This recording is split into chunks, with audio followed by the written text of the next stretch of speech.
creating a company is almost like having a child. So it's sort of like, how do you say your child should not have food? So once you have the company, you have to feed it and nurse it, Yeah. even if it ruins you? Yeah. I think when I was, 5 or 6 or something, I thought I was insane.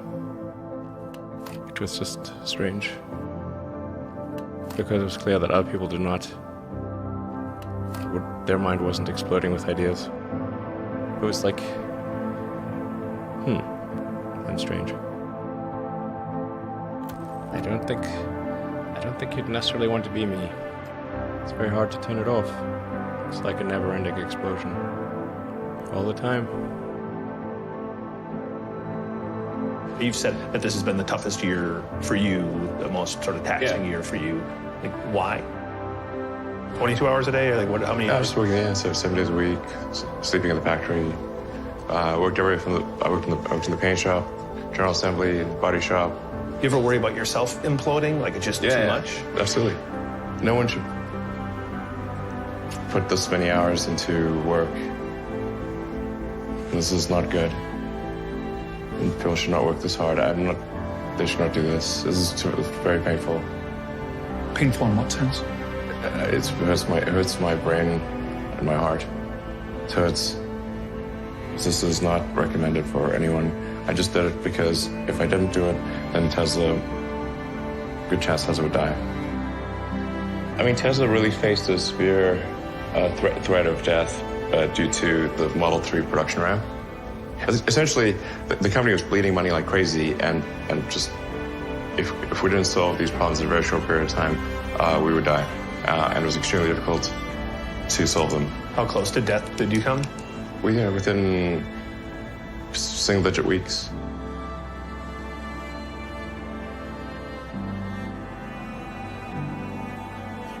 I mean, when we started Tesla, I thought maybe our chance of success was 10%.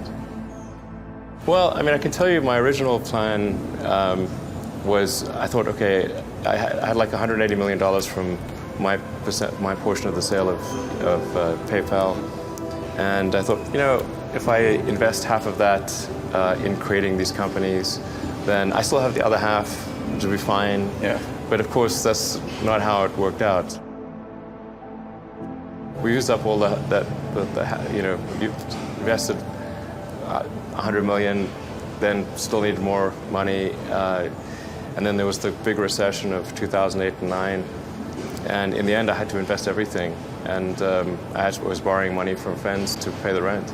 You were on the edge of actually I didn't even own a house.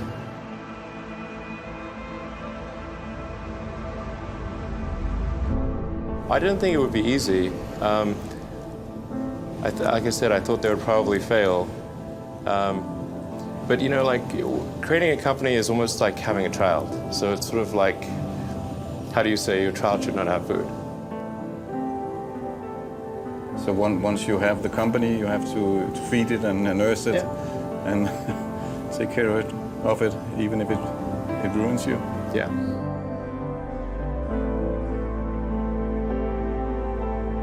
But suppose there were some tough times in 2008, end of 2008. How did you get through that period of crisis? Yeah. Can we just break for a second? Sure, of course.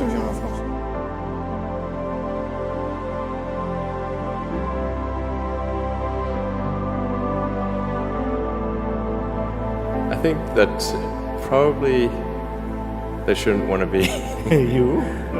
I think it sounds better than it is. Okay. Not as much fun being me as you'd think. There's definitely, it could be worse for sure, but it's, I'm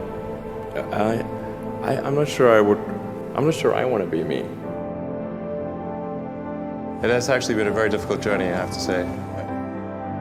My priority right now is to try to add some more management bench strength to Tesla in particular, so that I can take a vacation. In the last 12 years, I've only tried to take a week off twice.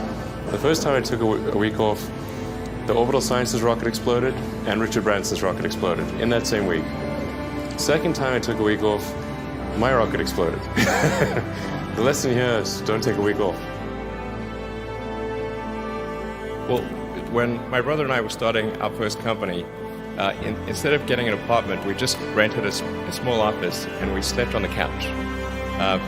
And we showered at the YMCA, and we're so hot up we had just one computer. So the website was up during the day, and I was coding at night, 7 days a week, all the time. And I sort of briefly had a girlfriend in that period, and in order to be with me, she had to sleep in the office. So work hard, like every waking hour. That's the thing I would say particularly if you're starting a company. Trying to build a company and have it succeed is like eating glass and staring into the abyss. I mean, what tends to happen is it's sort of quite exciting for the first several months of starting a company, and then reality sets in. Things don't go as well as planned. Customers aren't signing up. The technology or the product isn't working as well as you thought. And then that can sometimes be compounded by a recession, and it can be very, very painful for several years. When you had that third failure in a row, did you think, I need to pack this in? Never. Why not? I don't ever give up. I mean, I'd have to be dead or completely incapacitated. You know, there are American heroes who don't like this idea. Neil Armstrong, Gene Cernan have both testified against commercial spaceflight in the way that you're developing it, and I wonder what you think of that. I was very sad to see that, because those guys are, those guys are heroes of mine, so it's really tough. You know, I wish they would come and visit and see the hardware that we're doing here. And I think that would change their mind. They inspired you to do this, didn't they? Yes. And to see them casting stones in your direction. It's difficult. Did you expect them to cheer you on? Certainly hoping they would.